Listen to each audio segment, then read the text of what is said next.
Good afternoon, Rebel fans. We here after taking a week off to talk back with Coach Jason Allen about Rebel football here on Chambers Academy Sports Live on YouTube. And Coach, there's just a few teams left now. Yep, it's playoff time, Calvin, right. and that's the time we love around here. It's the second season. Everybody's even, it's 0-0, and we're looking at it as a 3-game season, and we're trying to get back to Troy again. Yeah, even though a 22-game win streak ended the last game here at Torbert Field, you ain't got to win but 3 in a row now, do you? That's right. That's just 3. That's right. But they get significantly tougher, and the price gets higher every week, and so we're excited. We're excited to be at home. I can tell you that. We hadn't been on the road in the playoffs since 2015, so we like to play them at home, and our kids have earned that right, and we're really excited about playing in front of our people at home. For those of you who have followed our team this season, we won our region, so that makes us the number 1 seed in the West region, believe it or not. And Crenshaw is the number 1 seed in the East region, so those two number 1s would not meet unless they both made it to Troy. But first round, we are playing Jackson, a team we have never played before in Chambers history, 49 years. Not in the history of the school. We've played them in other sports, but not football. And, I guess they say there's a first time for everything. And so we're excited to host those guys. A long trip for them, thank goodness. They have to make that trip, and we'll expect them to play well and bring a good crowd Friday night. So we'll have to be ready for our first round matchup. Kind of weird that two traditional schools, I think I've read this is their 50th season and this is our 49th. You would have thought we'd have run into them by now, wouldn't you? Yeah, you think so, small as our association is, but they are way down there just above Mobile, and just hasn't happened for one reason or another. They are 3-7, 3-6. I can't remember which one it is. I'm not sure. I think that sounds right. I'm not exactly sure. They either had 9 games or 10. I don't remember. I know they just won 3, but they won the ones they needed to win. That's right. And they got in the playoffs. So they're, as you said, they're 0-0 and we're 0-0. So yep.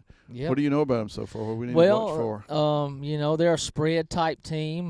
They'll be under center sometime, and sometimes they'll be in the shotgun. And they got one player that they really rely on. He's number 15. He's a good athlete. They try to hand it to him.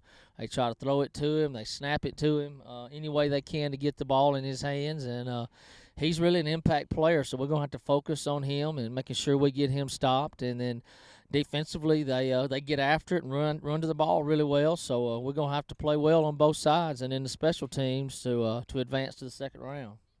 Second round opponent would either be Wilcox or Pickens. I know we're not looking ahead too much, but that's who the winner of that game would be the second round.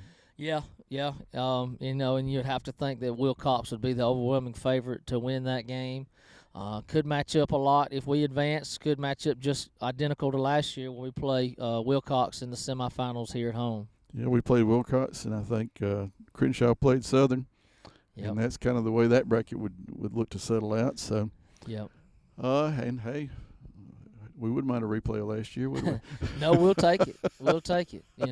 I think you get spoiled sometimes by winning, but our goal each year is to win them one at a time, and especially as we get in the playoffs, you can't win the second one until you win the first one. You're right.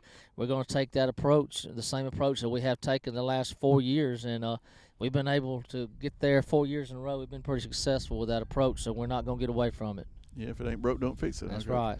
All right, well, beautiful day out here today. I know your guys are glad to get to practice in a little bit cooler weather, but there's not a cloud in the sky.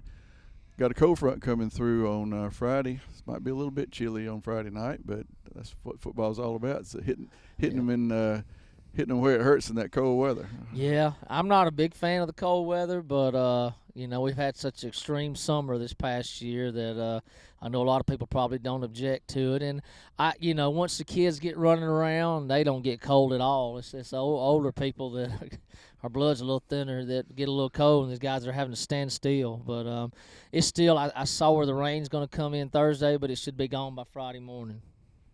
All right, Rebel fans. Well, we need a big crowd at Torbert Field, not only this week, but hopefully for next week as well, as your Rebels try to make it back to Troy for what would seem to be an almost unheard of 5 years in a row.